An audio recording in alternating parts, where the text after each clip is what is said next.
Hi everyone, welcome back to the channel. Today we are making pork belly. For this experiment, we're going to be trying the preparation and cooking methods you see on the screen.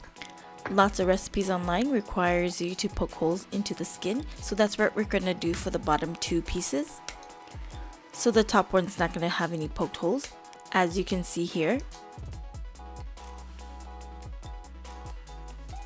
This next one is the middle piece. It does have punctures. It could probably use more, but I think this is good enough for our experiment. And then for the bottom piece, we also punctured it. The majority of the recipes we've seen required this step of distressing the pork skin in order to get a crispy skin, so we're going to put it to the test. Now we're just going to cut them into 9 individual pieces. This is necessary for the different cooking methods we're going to use and the additional preparation methods. For example, we're taking the ones on the left and parboiling them. We're not cooking it all the way through, we're just cooking the outside until the skin gets really tight like you see here. These are the pork belly after they've been parboiled. Then I cover the bottom half of each slice with aluminum foil. Now salt the skin to draw out that surface moisture. Let the salt rest on there for at least 30 minutes. Here's a quick time lapse and you can see that the salt is pulling out the moisture. After 30 minutes, this is what you should see on the skin. This salting process is one of the 3 methods we're testing to dry out the skin. The general consensus is that dry pork skin equals crispy pork skin. Now I'm using clean paper towels to just pick up any of that moisture I can. After that, I'll go in with a knife and try to pick up as much of the salt as I can. At this point in the test, I haven't added any flavor to the pork belly, so I'm not too worried about getting all of the salt off. So if you wanted to season your pork belly, I would recommend doing it before this salting phase. If you're seasoning it at this time, just be careful not to get any of the seasoning on the skin, otherwise it might burn. The next drying step is distilled vinegar. I put a half of a teaspoon on each piece and then just brushed it on. Then I quickly realized that I was not supposed to brush vinegar on the bottom piece, so I wiped it off. Here's what they look like before they go into the fridge to dry. So we put them on the top shelf because that's where our air circulation in the fridge is the strongest. And I think for this batch we actually dried it for 36 hours, not just 24 hours. I think 24 hours is the minimum, but if you can even go for 36 hours, I think the pork belly will turn out even better. And in the middle of it drying in the fridge, we actually went in and flipped it around so that the drying is even on both sides. This is what you get. This is the before and this is the after. Let's take a closer look. This is the top row. You can see that the skin is a lot tighter than before. Now the second row.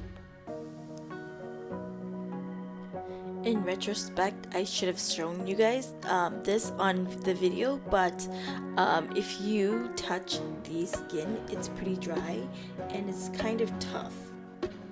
But that is totally normal, and actually that's what you want if you want crispy pork belly skin.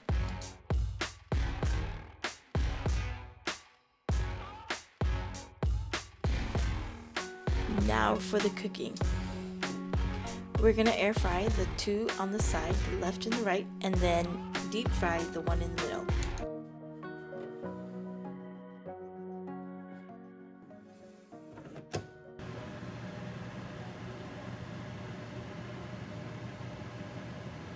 For these deep fried pork bellies, we're actually gonna remove the aluminum foil before we fry them. The idea was to fry the skin side first.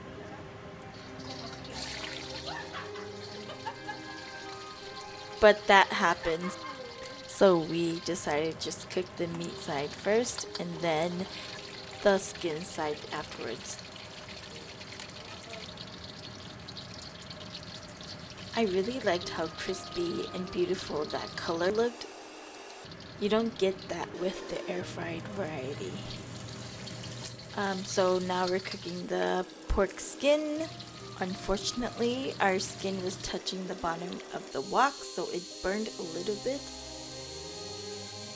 Now checking my pork belly in the air fryer. I think it looks pretty good so far, but to finish off the skin, we need to put it back in for 450 degrees for about 5 to 10 minutes.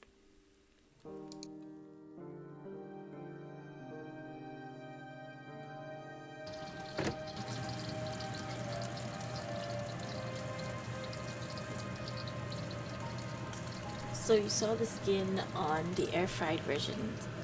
What do you think about these deep fried versions? Looks pretty good, huh?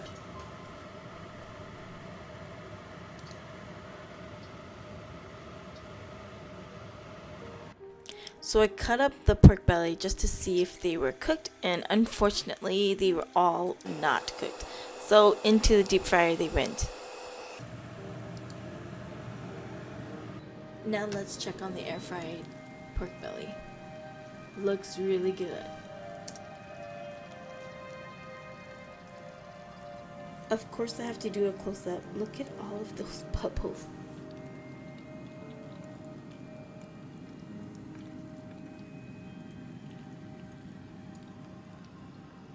Now this is what they look like after they're cooked. Can you tell which one's our favorite yet?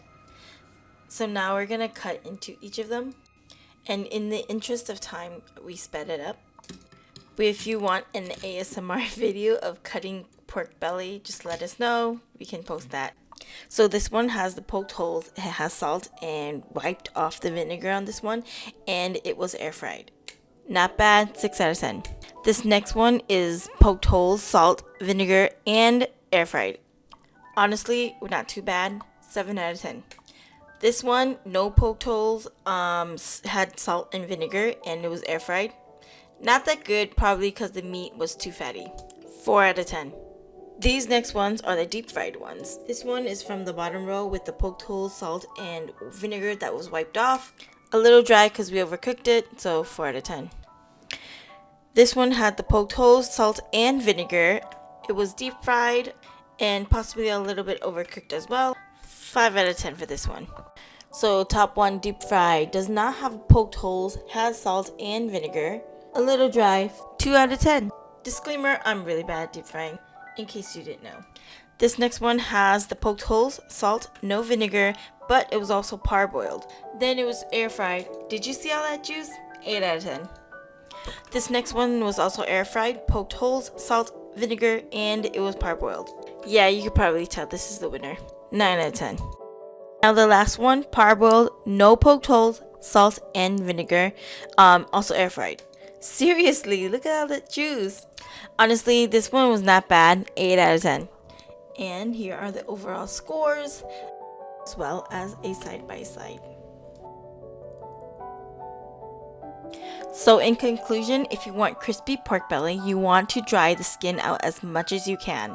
In this test, we felt that the one that had the poked holes, the vinegar, the salt, the drying for 36 hours, and the parboiling really helped the skin get super crispy. Let us know in the comments if there are any other preparation or cooking methods you would like us to try. Don't forget to like and subscribe. Thank you so much for watching the video. Bye!